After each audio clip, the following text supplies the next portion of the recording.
नमस्कार, स्वागत है आप सभी का आपके अपने ही चैनल एजुकेशन स्टडी पॉइंट पर। दोस्तों, ये वीडियो सीटेट पास कराने वाला वीडियो है। जी हाँ, बिल्कुल सही सुन रहे हैं आप, क्योंकि मैं इस वीडियो में आपके लिए लेकर आया हूँ संस्कृत, एक ऐसा सब्जेक्ट आपका जिसमें आपके ग्रामर से कम जो 10 से 12 नंबर आपके कम हो जाते हैं, उसको मैं यहाँ बढ़ाने के लिए ग्रामर के कुछ ज़बरदस्त ट्रिक्स आपके सामने प्रस्तुत करने वाला हूं। तो बहुत बहुत स्वागत है सभी व्यूअर्स का। देखिएगा, कह रहे हैं गुणवान में कौन सा प्रत्यय है। सीटेट में ऐसे टाइप के प्रश्न बहुत पूछता है। तो हमने आपको बताया था, जिस शब्द के लास्ट में वान लगा हो वहां पे हमेशा कौन सा प्रत्यय होता है? मतुप प्रत्यय होता है। कौन सा दोस्तों?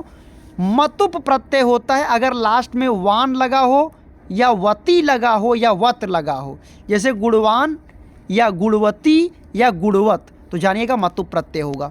अगला प्रश्न, पठनम में कौन सा प्रत्यय होगा? जिस शब्द के लास्ट में नम नम लगा होता है दोस्तों, नम, ये देखिए इस तरह।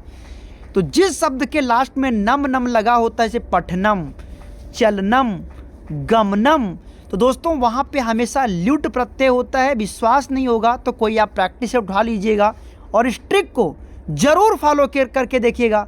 ना फॉलो हुआ तो जो कहोगे आप, मैं वो हार जाऊँ। 110% ये लागू होगा। अगला प्रश्न, ज्ञातुम में कौन सा प्रत्यय होगा? दोस्तों, जिस शब्द के लास्ट में तुम निकले, ज्ञातुम, पठितुम, भवितुम, ऐसा कुछ निकलता है दोस्त, वहाँ पे तुमुन प्रत्यय होता है। हम कहते हैं ना, कितने भी कमज़ोर इंसान आप होंगे, लेकिन यकीनन इस वीडियो को देखने के बाद आप गलती नहीं करोगे। पहली बार अगर आप चैनल पर आए हैं तो सब्सक्राइब कर लीजिएगा, क्योंकि दोस्तों पढ़े आप कहीं से भी हों, लेकिन पास होने का इतिहास आप इसी चैनल से लिखेंगे। गतः में कौन सा प्रत्यय है? दोस्तों, गतः जिस शब्द के लास्ट में बोलने पर तह तह निकले, ये फिर गतः हो गया, पठिता हो गया, गम्फिता हो गया, तो वहाँ पे दोस्तों अक्त प्रत्यय, और अक्त प्रत्यय दोस्तों ऐसे लिखा जाता है। थोड़ा ध्यान पे देख लीजिएगा, यह अक्तत लिख उठा है तो अक्त प्रत्यय होता है। नेक्स्ट क्वेश्चन, कथनीयम में कौन सा प्रत्यय होगा? बड़ा ही सीधा और शानदार प्रश्न है। हमने कहा था, जिस शब्द के लास्ट में बोलने पर अनियम अनियम, कथनीयम, पठनीयम, चलनीयम, गमनीयम इस तरह निकले, तो 110% हमेशा आप अनियर प्रत्यय पर टिक मारिएगा। यकीनन संस्कृत में 28 की गारंटी लेता हूं, 30 में 28 की, only on education study point. अगला प्रश्न, पठन में कौन सा प्रत्यय होगा? ट्रिक आपको याद ही होगा। जिस शब्द के लास्ट में अन, अंति, अत निकले, बोलने पर लगेगा, जैसे पठन, लिखन, तो या लिखंती या लिखत, ऐसा कुछ निकले तो सत्रि प्रत्यय होता है। सत्रि प्रत्यय का प्रयोग दोस्तों चाहिए के अर्थ में होता है। सत्रि हो या सानच हो, इन दोनों प्रत्ययों का प्रयोग दोस्तों चाहिए के अर्थ में होता है। किस में होता है? चाहिए के अर्थ में होता है। अगला प्रश्न, भासमाणः में कौन सा प्रत्यय होगा? भासमाणः में कौन सा प्रत्यय होगा? थोड़ी देर पहले भी मैंने बताया था, जिस शब्द के लास्ट में माणः या मानः ऐसा कुछ निकलता है दोस्तों, सानच प्रत्यय होगा। आपके अंतिम समय में सीटेट पास कराने वाला वीडियो आपको प्रोवाइड कर रहा हूं। यकीनन इन ट्रिक्स की सहायता से आपके 10 से 12 नंबर में सेट करने वाला हूं, क्योंकि अभी कुछ और भी प्रश्न आपको इसमें देखने को मिलेगा। कृतवान में कौन सा प्रत्यय होगा? तो कहोगे सर जी यहाँ पे वान है तो मतुप होना चाहिए, पर बेटा एक जरूरी बात मैं आपको बता दूं, अगर ये वान और वती का जो ये घेरा है, जो ये एक पहेली है, ये अगर दोस्तों क्रिया में लग जाता है तो अक्तवतु हो जाता है। क्रिया से भिन्न पदों, क्रिया में समझते हो, चलना, दौड़ना, खाना, पीना, नहाना, ये क्रियाएं होती हैं। अगर वान, वती, वत क्रिया में लग जाए तब तो अक्तवतु प्रत्यय, और क्रिया से भिन्न पदों में लग जाए तो मतुप प्रत्यय। अगला प्रश्न, कह रहे हैं कि चेयः में कौन सा प्रत्यय होगा? दोस्तों, चेयः, चेया, चेयम, इस तरह अगर निकलेगा तो यत प्रत्यय होगा। अगला प्रश्न, रूपवान, देख लीजिए वान लगा है, लेकिन दोस्तों रूप कोई क्रिया नहीं होता, ये भाव होता है। आप कहेंगे मतु प्रत्यय। अगला प्रश्न, चक्रिन में कौन सा प्रत्यय होगा? तो मेरे दोस्त चक्रिन का मतलब होता है इनी। जिस शब्द के लास्ट में बोलने पर इनी इनी निकले तो वहाँ पे चक्रिन प्रत्यय इनी प्रत्यय होता है। हाँ, एक किसी स्टूडेंट्स ने पूछा था, देख लीजिएगा, त्वा और तल प्रत्यय कब होता है?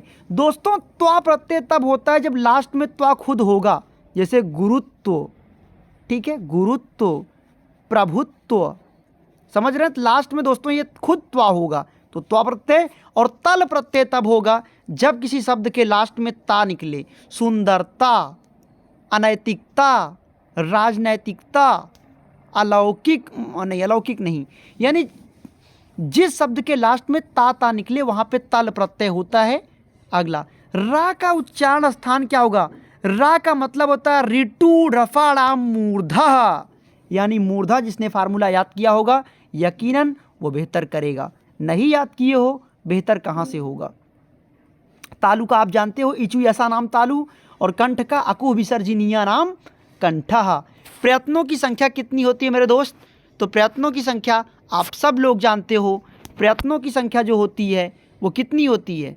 प्रयत्नों की संख्या 2 होती है। एक होता है आभ्यंतर प्रयत्न, एक होता है बाह्य प्रयत्न। आई होप आप चीज़ों को समझ गए होंगे, है ना।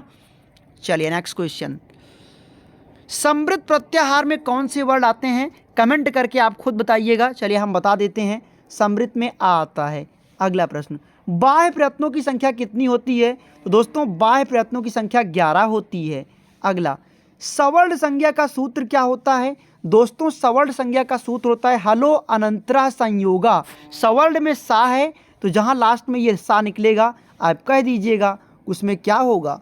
उसमें संयोग संज्ञा होगा, यानी हलो अनंतरः संयोगः। लकारों की संख्या कितनी होती है? दोस्तों लकारों की मुख्यतः संख्या तो 5 होती है, लेकिन प्रमुखता जो मेन रूप में होता है तो दोस्तों वो 10 होता है। अगला, इनमें से स्त्री प्रत्यय कौन है? दोस्तों जिस शब्द के लास्ट में बड़ा आ निकले, जैसे अजा, देख रहे हो ना, तो वहाँ पे दोस्तों क्या होता है? इसमें फिर टाप प्रत्यय भी है। टाप प्रत्यय एक स्त्री प्रत्यय होता है। कुछ स्त्री प्रत्यय के नाम देख लिए, टाप हो गया, डीप हो गया, डीस हो गया, ये सब स्त्री प्रत्यय होते हैं। नदी में भी स्त्री प्रत्यय होता है। उपसर्गों की संख्या दोस्तों हिंदी में 10 और संस्कृत में 22 होती है।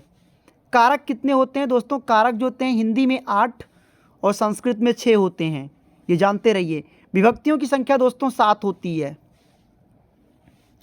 आधिहरि में कौन सा समास होगा? जिस समास के शुरुआत में आ लगा हो, आधी, यानी आधी आधी अगर लगा है दोस्तों हमेशा अव्ययी भाव समास उसमें मानकर चलिएगा, यकीनन आप बेहतर नहीं बेहतरीन करोगे।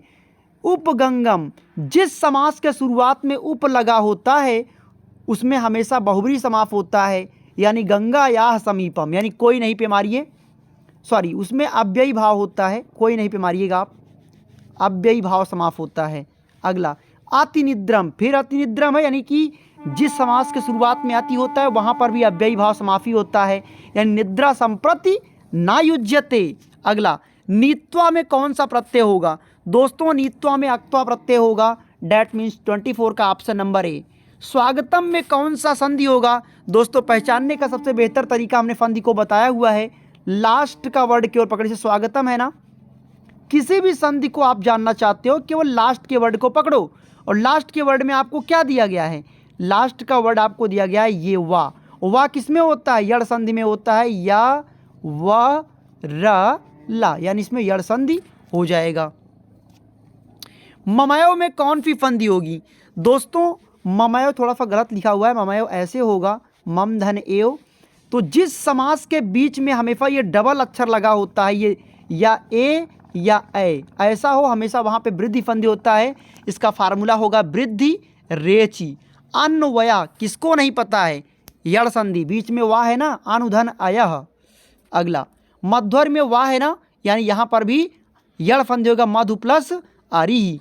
पावना, पावना में दोस्तों देखिए अगर शुरुआत में आए आए, अब आओ ऐसे निकल रहा है तो अयादि संधि होगा, एचो अय वायावह। प्रेजते में कौन फीफंदी होगी? तो प्रेजते का मतलब होता है प्रा प्लस एजते, यानी आप कह सकते हो पर रूप संधि होगा। पर रूप संधि दोस्तों एक स्वर संधि होता है। सबको पता है कि स्वर संधि केवल 5 प्रकार का होता है, लेकिन किसी को ये नहीं पता होता कि स्वर संधि 7 प्रकार के होते हैं। उसमें पर रूप और पूर्व रूप भी 2 होते हैं। अमूमन आजकल के पेपर में केवल पर रूप और पूर्व रूप ही ज़्यादा पूछे जाते हैं। दोस्तों आई होप ये वीडियो आपको पसंद आएगा। पूरा वीडियो वॉच जरूर कीजिएगा। पहली बार विजिट किए हैं तो सब्सक्राइब कर लीजिएगा। और हाँ, आपके यूपी टेट की क्लासेज यकीन माने 7 महीने आपने सीटेट पर दिया है तो कम से कम 70 दिन तो कम से कम आप यूपी टेट पे दे लो। 2 महीने का आपके पास समय है, तो प्रतिदिन जुड़िए दिन में 11 बजे यूपी टेट के लिए बेसिक से क्लास आपको चलाई जा रही है। डैट मीन्स आप समझ सकते हो कि ट्यूशन की तरह क्लास पढ़ाते हैं। आपको यकीन यानी कि मतलब भरोसा नहीं होगा कि ऑफलाइन से भी बेहतर आपको अनुभव मिलेगा। तो खैर बहुत बहुत धन्यवाद। Thank you so much. दिल से आभार आप सभी का। Thank you.